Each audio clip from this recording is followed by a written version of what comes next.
There are many adjectives to describe the NCAA's transfer portal. Unpredictable, very much so. Meaningless, perhaps. How about chaotic? That is my favorite. Yet the big question is, how does Bowling Green and Toledo fit into this ever-changing landscape? Well, I dug in and found out.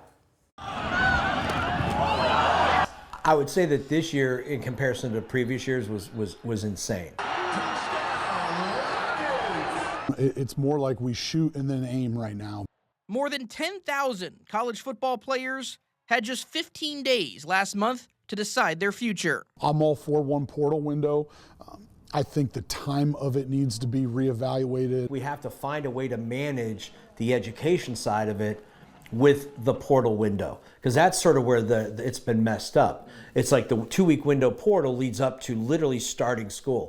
Rick Clare, a University of Toledo alum, represents 120 student athletes nationwide. He compared the 2 weeks in January to the movie Draft Day. People get upset and frustrated at NIL, the portal, revenue share. It's going to take time for the NCAA to get it right.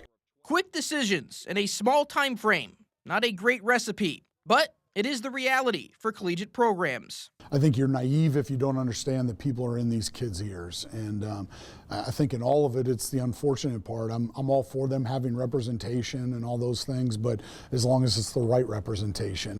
Mike Jacobs relied heavily on the portal. After all, coaching changes tend to lead to substantial turnover. This will be the heaviest portal lift that we hopefully have in my time here, because we do want to build this thing off of really strong high school recruiting. 2 months on the job, and his staff already scored the best transfer portal class in the MAC, according to 247 Sports. The proof will be in the pudding once we see, but it's certainly nice to have those accolades now and all the hard work be recognized. Although Bowling Green only signed half the number of transfers during this past cycle, they did land its highest-rated talent in program history. Bowling Green offered that, and Coach George is building something special.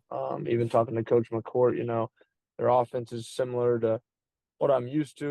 On top of Novosad, it's worth pointing out that 4 Falcons also chose to return after initially wanting to leave. Now, you'll notice more players did end up going away than coming in. The same can be said for UT. But again, there is a silver lining. Guys from Michigan, Penn State, and Auburn all chose to come play for the Rockets. I want kids serious about their academics. I want kids that are disciplined. I want kids that are hard-nosed and tough. How do we get that kid that's deciding between Michigan State and Toledo? And that becomes a resource thing. Financially, the MAC is nowhere close to the Big Ten or SEC.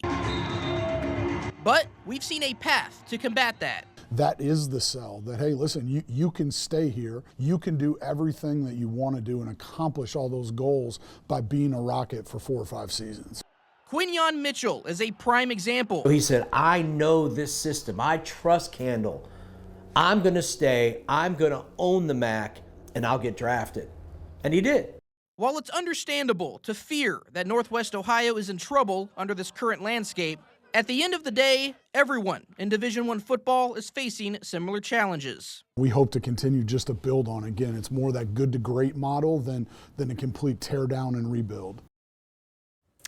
So basically the answer is, it's okay, everyone. The sky is not falling on our Rockets nor Falcons despite these crazy times, at least for right now. Both programs are steadily above the water, so to speak. College basketball, on the other hand, that might be a different story. But football-wise, we will get our first glimpse of these new transfers next month when spring practice begins.